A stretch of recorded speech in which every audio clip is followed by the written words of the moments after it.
ነፃነት ወርቅነህ በነገራችን ላይ ህይወቱ ያለፈችው ቤት ውስጥ ነው። ጁስ መጠጣት ፈልጋለሁ አለ። ጁስ ተሰጠው፣ ከዛ አስመለሰ። ኮሪደር ላይ ዶክተሩ አይታው ህይወቱ አልፏል ብላለች። የአምቡላንሱን ሾፌር ጠየቁት። ስደርስ ግን ምን ነበር አልኩት። እኛም ስንደርስ ያው ቤተሰብ እንግዲህ እንዲያረጋግጥ ስለፈለግን ነው እንጂ ቦታው ላይ ስንደርስ ገና ህይወቱ አልፏል። እናንተ ናችሁ የገደላችሁት። ሰላም ቤተሰብ እንደወቃችሁልኝ በአዲስ ቪዲዮ ተመልሼ መጣሁ። በዚህ ቪዲዮ የምንመለከተው እንግዲህ የአርቲስት ነፃነት ወርቅነህ የቅርብ ጓደኛ የሆነው ሰይፉ እንግዲህ አንድ መረጃ ይዘው ወጥቷልና ጁስ ጠጣ፣ ከዛ አስታወከው፣ ከዛ ወዲያው ሞተ የሚል ነገር ተናግሮ እንግዲህ ብዙዎች ይሄ ጁስ ምንድነው፣ እንዴት ይሆናል፣ ይመርመር የሚል ነገር እያነሱ ይገኛሉ። እስቲ እሱን የምንመለከት ነው የሚሆነው። ላይክ እና ሼር ማድረጋችሁ እንዳትረሱ። ሰብስክራይብ ለምንድነው የማታደርጉት? አሁን ማርጉ። ሰይፉ እንግዲህ እሁድ ማታ 3 ሰዓት ላይ የሚቀርብ አንድ ፕሮግራም አለው እንደሚታወቀው ኢቢኤስ ላይ፣ እዚህ ደግሞ ዩቲዩብ በራሱ ላይ የሚለቀውና በዛ ፕሮግራም ላይ ትናንትና እሁድ ላይ መጋቢ አዲስ እሸቱን አቅርቦ ነበር። ከሳቸው ጋር ሲያወራ እንግዲህ በመሃል ብዙ አጽናኝ ቃላት ካስተላለፉ በኋላ እሳቸውም እያስተማሩ እሱም እንግዲህ አንድ ነገር ጣል ያደርጋልና የሞተው ቤት ውስጥ ነው የሞተበት ሁኔታ ብሎም እንግዲህ ጁስ ጠጣ እንዲህ ተፈጠረ ብሎ ሲናገር እንሰማዋለንና እሱ ነገር እንግዲህ አሁን ላይ ብዙዎችን እያነጋገረ ይገኛል። ደግሞ ብዙዎች እንግዲህ ከነገና የሚመርመር ጉዳዩ ምንድነው ነገሩ ያሉ ይገኛሉና እስቲ ለማየት እንሞክር። ነፃነት ወርቅነህ በነገራችን ላይ ህይወቱ ያለፈችው ቤት ውስጥ ነው። ሐኪም ቤት ሳይደርስ ነው የሚኖረው። ከባለቤቱ እናት ጋር ነው። ባለፈው የሄድንበት ቤት ማለት ነው። አዎ። እና ጧት ላይ እንግዲህ ጁስ ከቁርስ ጋር ጁስ መጠጣት ፈልጋለሁ አለ። ጁስ ተሰጠው፣ ከዛ አስመለሰ። ሲያስመልስ እሳቸውም ተደናቅጠው ጓደኞቹን አስናቀ ጋር ጠሩ። አስናቀም እየመጣ ጠብታ አምቡላንስን ጠራ። ከዛ የጠብታ አምቡላንስ ሰዎች እንደዛ እንደው ያው ፈጣን ናቸው ሲባል እናውቃለን። በጣም ግን ያኔ በጣም በፍጥነት ነው የመጡት። እግዚአብሔር ይስጣቸው። እና ከዛ በመጡበት አጋጣሚ እዛው ኦክሲጅን ሊሰጡት ሞከሩ። ከዛ እንግዲህ ይዘውት ወደ ያኔት ሆስፒታል ነው መጀመሪያ ሄደው። እዛው አያት አካባቢ ያለ ሆስፒታል ነውና እዛ ኮሪደር ላይ ዶክተሩ አይታው ህይወቱ አልፏል ብላለች። ከዛ ተመለሱ ወደ ቤት ተመለሱና እንግዲህ እኔ የደረስኩት ያኔ ነው። አስናቀ ደውሎልኝ ቤት ደረስኩኝ። የአምቡላንሱን ሾፌር ጠየቁት። ከዛ የሆነውን ነገር አሁን እንዲህ ነው እንግዲህ ለበርካታ ጊዜያት ሲያሞ ስለነበረ ይህ ነገር ከዛ አንፃር የተከሰተ ይመስለኛል አለ። ስደርስ ግን ምን ነበር አልኩት። እኛም ስንደርስ ያው ቤተሰብ እንግዲህ እንዲያረጋግጥ ስለፈለግን ነው እንጂ ቦታው ላይ ስንደርስ ገና ህይወቱ አልፏል አለ። ስለዚህ በአምቡላንስ ወደ አይሲኤምሲ ሆስፒታል ነው እንዲሄድ የተደረገው። አይሲኤምሲ ሆስፒታል ስንሄድ ያው ባለቤቱና ልጆቹ ውጭ ሀገር ስላሉ የሞት አካል ማቆያ ፍሪጅ ያስፈልጋል እና እሱን ነገረናቸው። ለዛ ነው ሄደው። በአጋጣሚ እዛ እሱን ጉዳይ እየተጨራረሰ ያለ በጓደኞቹ ነው እንግዲህ ወሬው ሲወጣ ሰዎች ወደ አይሲኤምሲ ሆስፒታል መምጣት ጀመሩ። ወደ ቪዲዮ መለስበታለሁ። እዚህ ጋር ነገር ማስተዋል ያለብን እንግዲህ እኛ የሰማነው ደግሞ የወጣው መረጃ እስካሁን ድረስ እኛ የምናውቀው ይሄን ቪዲዮ እስከምንመለከትበት ድረስ እኛ የምናውቀው መረጃ ተወዳጁ አርቲስት ነፃነት ወርቅነህ ወደ ሆስፒታል ሄደ። ታሞ በራሱ ነው ሆስፒታል ሄደው ሆስፒታል ገብቶ ሞተ። እዛ ውስጥ የታከመ ከሰዓታት በኋላ 4 ሰዓት ገባ፣ 6 ሰዓት ላይ ሞተ ነው የተባለው። ልብ በሉ 4 ሰዓት ገብቶ 6 ሰዓት ላይ ሞተ ነው የተባለው። ሰይፉ እያለ የሚገኘው ነፃነት ወርቅነህ ቤት ውስጥ እያለ ሞቶ ነበር ነው። ሞት የተባለበትም ጉዳይ እንግዲህ እኛ እንደምናውቀው ከሆነ ደግሞ እስካሁን ድረስ እንደወጣው መረጃ ከሆነ መጀመሪያ በሚያመው ህመም ነው። ሰይፉ እያለ የሚገኘው ዶክተሩን ሲጠይቀው በሱ ይመስለኛል የሞተው ነገር ግን ስመጣም ሞቶ ነበር የሚል ነገር ያነሳልና ምን ነው የተፈጠረው የሚለው ደግሞ ሲያነሳ ጁስ ጠጥቶ ነበር፣ ከዛ አስታወከ፣ ከዛ ሞቶ ነበር ቤት ውስጥ ራሱ ይላል። እንግዲህ ቤት ውስጥ ራሱ ሞቶ ነበር የሚል ነገር ያነሳልና እንጨርስ ቪዲዮውን። ሶሻል ሚዲያ ነው። አሁን የሆስፒታሉ ዳይሬክተር ደወሉልኝ እና ሰዎች ነፃነትን እናንተ ናችሁ የገደላችሁት እያሉ ዌብሳይት ውስጥ ወይም ደግሞ ፌስቡክ ገጻችን ውስጥ እየገቡ በጣም እየሰደቡን ነው። እና አንደኛ ይሄ አይደለም መታወቅ ያለበት ነገር፣ ሰው መወቀስ ያለበት ባጠፋው ልክ ነው ብዬ አስባለሁ። ሳያጠፋ ግን መውቀሳ ማለት ስም ማጥፋትም ነው የሚሆነውና ሴፉን ግን እዚያ መታስ ታርፎ ነበር። በነገራችን ላይ ይሄ ነገር በራሱ አዲስ ነው። ሴፉ ይዘው ወጣው መረጃ በራሱ አዲስ እስካሁን ያልሰማ ነገር ነው። ቀደም እንዳልኳችሁ የሰማ ነው ሆስፒታል ገባ 4 ሰዓት ገብቶ 6 ሰዓት ላይ ሞተ የሚል ነገር ነው። ከደረጃም የሰማ ነው ከሌሎቹም አርቲስቶች ከሌሎቹም ከቅርቡ ሰዎች የሰማ ነው እሱን ነው። ሴፉ ግን እያለ የሚገኘው ቤት ውስጥ ሞተ። ጭራሽ ወደ ሆስፒታል ሄደው ራሱ ሬሳው ቤተሰቦቹ እስኪመጡ ፍሪ ስለሚያስፈልግ ሬሳ ለማቆየት ነው የሚል ነገር ነው የሚያስተላልፈውና ምን ታስባላችሁ እናንተ? በዚህ ብዙዎች እንግዲህ በዚህ ጉዳይ ላይ እንዴት ይሆናል መመርመር አለበት። የጠጁ ውስጥ ምንድነው ተመርዞ ቢሆንስ ሰው አርጎት ቢሆንስ የሚል ሐሳብ እንግዲህ ያነሱ ይገኛሉና ነገሮችን በብዙ መንገድ ማየት አለ። በቃ ቀኑ ደርሶ ነው የሞተው እናንተ እንትናችሁና ክርስቲያን ያላችሁ እንደ በቃ ተው አርፏል እኮ የምትሉ ሰዎች አላችሁና በዚህ አይነት መንገድ ብዙዎችን እናጣለን። ከአሁን በፊትም እንግዲህ ብዙ ያጠናቸው አሉ። ሞታቸው በምን ምክንያት ነው አይታወቅም። ሆስፒታል ገቡ ሞቱ ነው የሚባለው። ገቡ ሞቱ፣ ገቡ ሞቱ፣ ሄዱ ሞቱ ነው የሚባለውና መመርመር ያለበት ይመስላል። ሴፉ እንግዲህ ይሄን መረጃ ይዘው ወጥቷል። ለምን ተናገረ አላውቅም። እንግዲህ ያው ያለው መረጃ ያቋል ሚዲያ ላይ እስካሁን ድረስ ያለው ነገር ይሄን አዲስ ዱብዳ እንግዲህ ለምን እንዳመጣው ባላቅም የቅርብ ወዳጁ ነው እንግዲህ ሴፉ ይሄ መልእክት አስተላልፏል። ሴፉ የሞተው ቤት ውስጥ ነው ጭራሽ የሚል ነገርና የሞተበትም እንግዲህ የመጀመሪያ ህመሙ ይመስለኛል ነው የተባለው። ሲናገር ከሰማችሁ ዶክተሩን ጠየቅኩት ምንድነው ስለው ይመስለኛል መጀመሪያ የሚያምህ ህመም ነው ይመስለኛል ነው ያለው። እንግዲህ የአምቡላንሱን ሾፌር ጠየቅኩት። ከዛ የሆነውን ነገር አሁን እንዲህ ነው እንግዲህ ለበርካታ ጊዜያት ሲያመው ስለነበረ ይህ ነገር ከዛ አንፃር የተከሰተ ይመስለኛል አለ። ስደርስ ግን ምን ነበር አልኩት። እኛም ስንደርስ ያው ቤተሰብ እንግዲህ እንዲያረጋግጥ ስለፈለግን ነው እንጂ ቦታው ላይ ስንደርስ ገና ህይወቱ አልፏል አለ። ስለዚህ እስካሁን የሰማነው መረጃ ውሸት ነው ማለት ነው። ይሄ እውነት ከሆነ እስካሁን የሰማነው መረጃ ውሸት ነው። እንደዛ ከሆነ ይሄኛው መረጃ እንግዲህ አይ ቲንክ ምርመራ የሚፈልግ ጉዳይ ይመስለኛልና እስቲ እናንተ በዚህ ጉዳይ ሐሳባችሁን አስቀምጡ። ብዙዎች እንግዲህ እንደዚህ ሐሳብ ያነሱ ይገኛሉ። እናንተ ሐሳብ ኮሜንት ላይ አስቀምጡልን።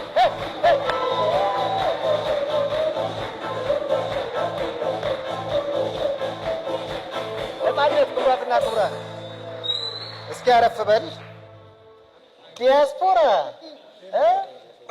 እንኳን ደህና መጣ። እንኳን ደህና ቆየህ። ሰላም ነው ወይ?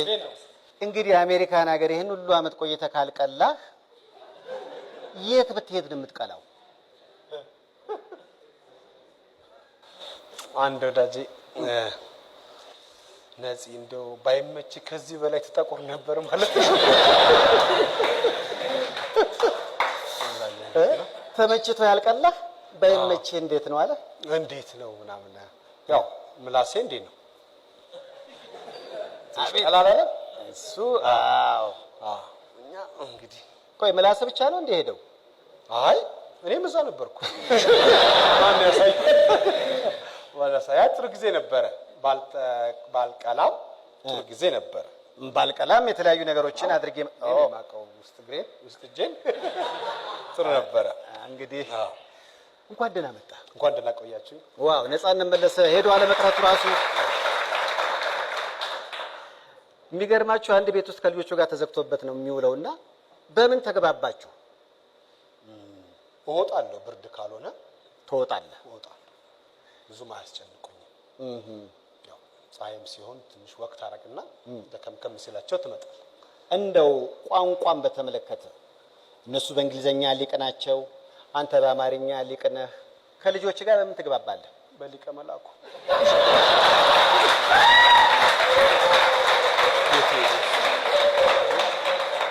ቆንጆ ነው፣ ጥሩ ነው። እኔ በፊትም እጄን እጠቀማለሁ ለማስረዳት እጄን እጠቀማለሁ እና ያረዳ ፍሪጅ ትከፍታለህ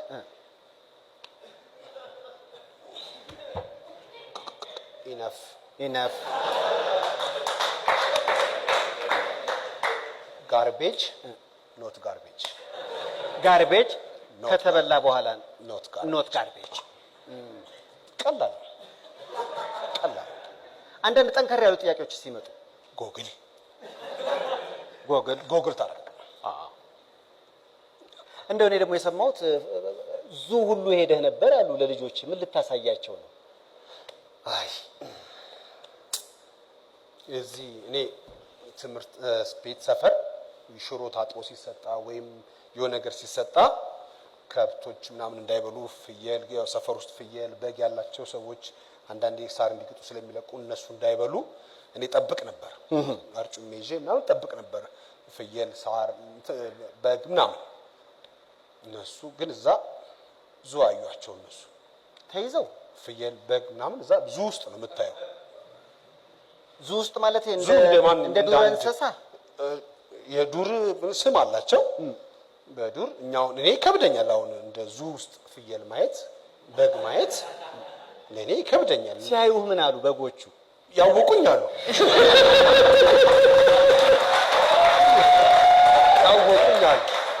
ያወቁኛል።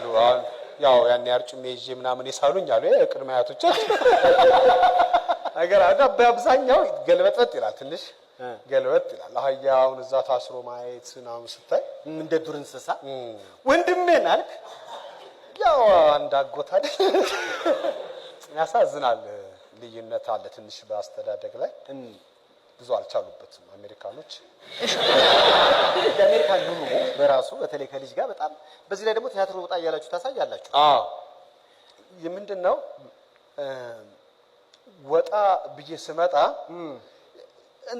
እዛው አካባቢ እንዳጋጣሚ ነው ያለውበት ቦታ አፓርትመንቱ ብዙ አበሾች አሉ። ፍሪሞንት ይባላል። ፍሪሞንት ቢልዲንግ ይሄ ስለሚያዩት ደስ ይላል ልጅ ፍሪሞንት እና ብዙ አበሾች አሉ። እና እዛ የኔን ፊልሞች ምናምን ስለሚያውቁ ነፂ ነው የሚሉኝ። አሁን ነፂ ልጆች የሚሉኝ ነፂ ወርቅኔ ኤፍቢአይ ነው የሚሉኝ። አሁን ራስ ልጆች ነፂ ወርቅኔ ኤፍቢአይ ይላሉ። ያው ሊቀልዱ ሲሞክሩ ማለት ነው እንጂ እንደ ባዳ አይደለም። ያው ዳዲን አስከብረናል። ነፂ ወርቅኔ ኤፍቢአይ እና ነፂ ኤፍቢአይ ያው ነፂ እንትን ላይ ምናምን ስለሚባል ያችን ነው የሚይዙት። እና ልጆች አብሮች ውስጥ ጮቱ ያው ወይ ሰው ቤት ሲሄዱ ወይ በምን ያያሉ ፊልሞችን የኔን ፊልሞች ስለሚያዩ ፊልም እንደምሰራ አሁን ወደዚህ ስመጣ ትልቁ ኤፍቢአይ 3 ሜክ ልታረግ ነው የምትመጣው ብሎኛል። ሜክ እንድታረግ ባለቤቴ ተረጎመችልኝ። በይው አልኳት። በይው አልኳት። ያ እንደዛ ነው እና ያ እንትን ይላል፣ ደስ ይላል። እኔ ግን ስትመጣ በጣም ደስ ያለኝ ብዙ ዲያስፖራዎች ከውጭ ሀገር ሲመጡ የተለያየ እንግዲህ አውቃለሁ በተለይ ከአሜሪካ የሚመጡ ሰዎች ብዙ ጊዜ ወይ ትራክተር ግሬደር ምናምን ነው። ነፂም አንድ ያዝ አድርጎ መጥቷል ይባላል። እውነት ነው? በዚህ ማስረጃ አለኝ።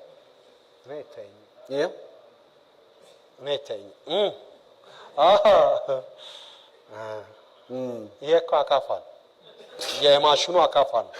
ይሄን ብቻ ነው ይዘው መጣው። እንደ አጋጣሚ አንድ ገራጅ ሄጄ ነው የወዳጄ ገራጅ ጠይቆ ነበረ። ዋጋውን ጠየቅኩ። ለምን መጠየቅ እወዳለሁ። ለማወቅ ነው፣ ጠቅላላ እውቀት ነው። ከዛ ውጭ በጣም የገረመኝ እንግዲህ የልጆች አስተዳደግና አባትነት በአሜሪካ ነፂን አሰቃየው ቢባልም ከቲያትሩ ጎን ለጎን ልጅ ሲሰራ ነበር። አሁን ሶስተኛ ልጅህን አገኘህ። በምን ሰዓት ነው ቲያትር የምትሰራው? እንዴት ሰራህ አንተ? አንድ ልጅ ቢዚ ነህ አንተ፣ በሬዲዮም በቲቪም ቢዚ ነህ። እንዴት ሰራህ አንድ ልጅ አንተ? እኔ ሲሄድ ሰይፍሻ ነበር፣ አሁን ስመጣ አባባ ማን ነው ጋሽ ሰይፉ ሆነ። ያንተ እንዴት ነው? ስለዚህ አሰራሩ እንዳንተ ሆነው ነው የምትለኝ? ያው እንግዲህ ስክሪፕት አይም አንዳንድ አይዲያ ትጽፍና አልመጣ ሲል ትተኛለህ እኮ።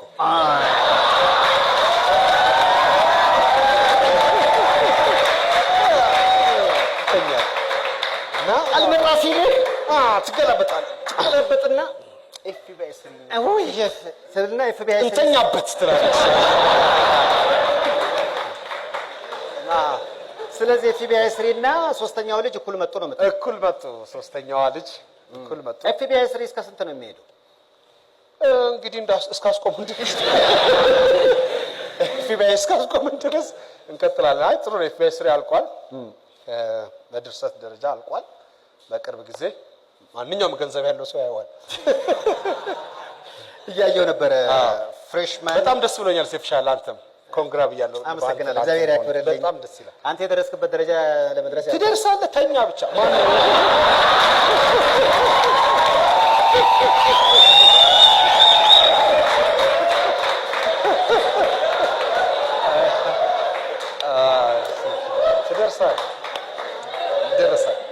ብሰደድ ደስ ይላችኋል መቼም ማይደረስ የለም ሰይፍሻ እኔ እዚህ ጋር እኔ ግራ ግብት ብሎኛል ይሄ ሰውዬ ነፃነት ወርቅነህ ነው ወይንስ አለማየሁ ታደሰ ነው ግራ ይገባል አይደል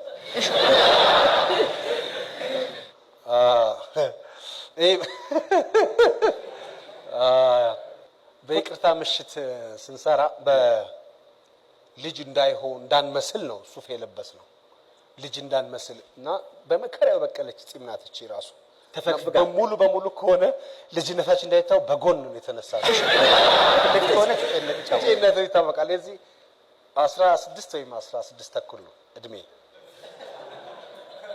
ኧረ በእናታችሁ እንዴ አሁንስ አልበዛም ትንሽ አልበዛም ምን እርግጡን ሌላ አልጨመረም 16 ከ8 ወር የዛን ጊዜ ልጅ ምናምን ሲባል እንትን ስለሚባል ትንሽ ነበር ደስ ይል ነበር በጣም ተወጥረን ነበር በአስናቀ ንጉሴም ነበር እንደዚሁ አስናቀ ንጉሴም ነበር ወደ ኢትዮጵያ ስትመጣው ምን ናፈቀ ያቺ ጁስ ቤት ወይስ ሌላ ነገር ብዙ ነገር ነው የሚናፈቀው አሁን እንደ ዲያስፖራ እስኪያወራ ወይ